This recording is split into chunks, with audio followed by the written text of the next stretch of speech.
Welcome to exam nucleus. आज है 20 जून और चलिए शुरू करते हैं आज का सफ़र करंट अफेयर्स के इम्पोर्टेंट क्वेश्चंस के ऊपर। तो ये है क्वेश्चन नंबर 1। हर साल 20 जून को दुनिया में विश्व शरणार्थी दिवस मनाया जाता है। संयुक्त राष्ट्र के किस वर्ष के समझौते के आधार पर शरणार्थियों को कानूनी अधिकार दिए गए हैं? तो यह है 1951 का रिफ्यूजी कन्वेंशन। इसका डिटेल समझते हैं। तो युद्ध, हिंसा या उत्पीड़न के कारण अपना देश छोड़ने पर मजबूर हुए लोगों के साहस और संघर्ष को सम्मान देने के लिए संयुक्त राष्ट्र हर साल 20 जून को इसे मनाता है। और ये रिफ्यूजी कन्वेंशन 1951 में क्या है? तो यह दुनिया का सबसे मुख्य अंतर्राष्ट्रीय समझौता है जो तय करता है कि शरणार्थी कौन है और उनके पास क्या कानूनी अधिकार होने चाहिए। वापसी का निषेध। इसका सबसे महत्वपूर्ण नियम है कि किसी भी शरणार्थी को जबरन ऐसे देश में वापस नहीं भेजा जा सकता जहां उसके जीवन या स्वतंत्रता को गंभीर खतरा है। तो ये इसीलिए 20 जून को विश्व शरणार्थी दिवस मनाया जाता है। ये है दूसरा क्वेश्चन।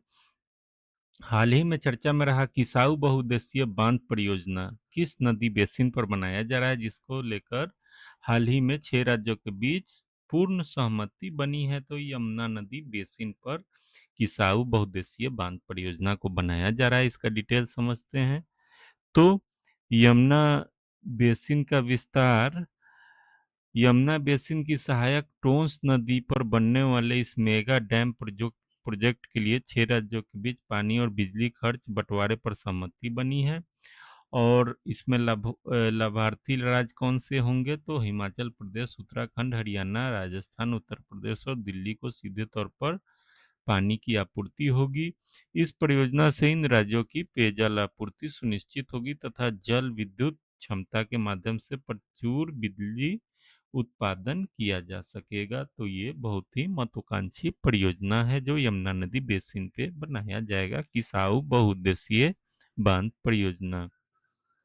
चलिए, हाल ही में कनाडा ने हिंद महासागर रिम एसोसिएशन का डायलॉग पार्टनर बनने के लिए आवेदन किया है, जिसे भारत ने समर्थन दिया है। आईओआरए का मुख्यालय कहाँ स्थित है? तो इब्ने मॉरिशस में स्थित है। इसका डिटेल समझते हैं। तो जून 2026 में विदेश मंत्रालय के अनुसार भारत ने आधिकारिक तौर पर कनाडा को आईओआरए का डायलॉग पार्टनर बनने के फैसले का जोरदार समर्थन किया है।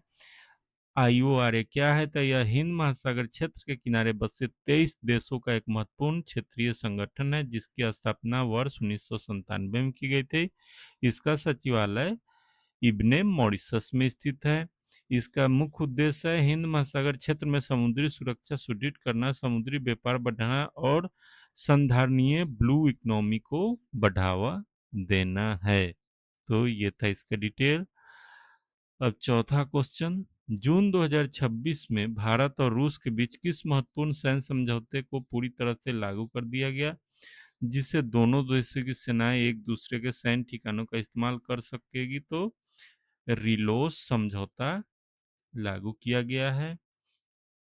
तो इसका डिटेल यह है कि रिलोस का अर्थ समझते हैं reciprocal exchange of logistic agreement, पारस्परिक रसद विनिमय समझौता। यह भारत और रूस के सैन्य संबंधों में एक नया मील का पत्थर है।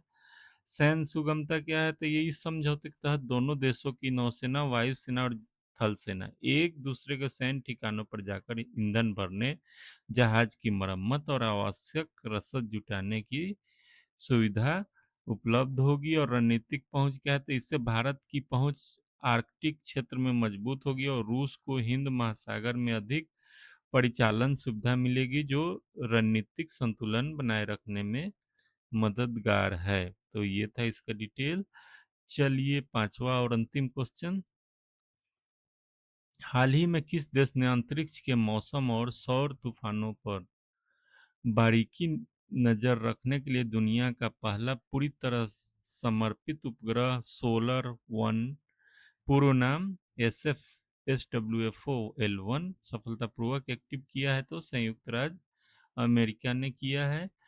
और इसका डिटेल यह है। तो अमेरिकी अंतरिक्ष कमान और नासा ने मिलकर सोलर वन उपग्रह को पृथ्वी से सूर्य से उठने वाले खतरनाक सौर तूफानों और कोरोनल मास इजेक्शन की सटीक भविष्यवाणी के लिए सक्रिय किया है। सौर तूफान पृथ्वी के जीपीएस, सैटेलाइट नेटवर्क, सेलुलर संचार और पावर ग्रिड को गंभीर क्षति पहुंचा सकते हैं। यह उपग्रह समय रहते वैज्ञानिक पूर्व चेतावनी जारी करेगा। और भारत का आदित्य एल1, तो भारत ने भी सूर्य के वायुमंडल की स्टडी के लिए अपना पहला समर्पित उपग्रह आदित्य एल1 सफलतापूर्वक अंतरिक्ष के लैग्रेंज बिंदु एल1 पर स्थापित किया हुआ है। तो ये अभी संयुक्त राज्य अमेरिका ने इसको पुनः सक्रिय किया है। तो ये था इसका डिटेल। आप लोगों का टेलीग्राम चैनल से इसका पीडीएफ मिल जाएगा। आप लोगों का वीडियो देखने के लिए बहुत बहुत धन्यवाद। आपसे अनुरोध है कि चैनल को सब्सक्राइब करें और कुछ सीखने समझने का मिले हो तो वीडियो को लाइक और दूसरे को शेयर करें। Thanks for watching.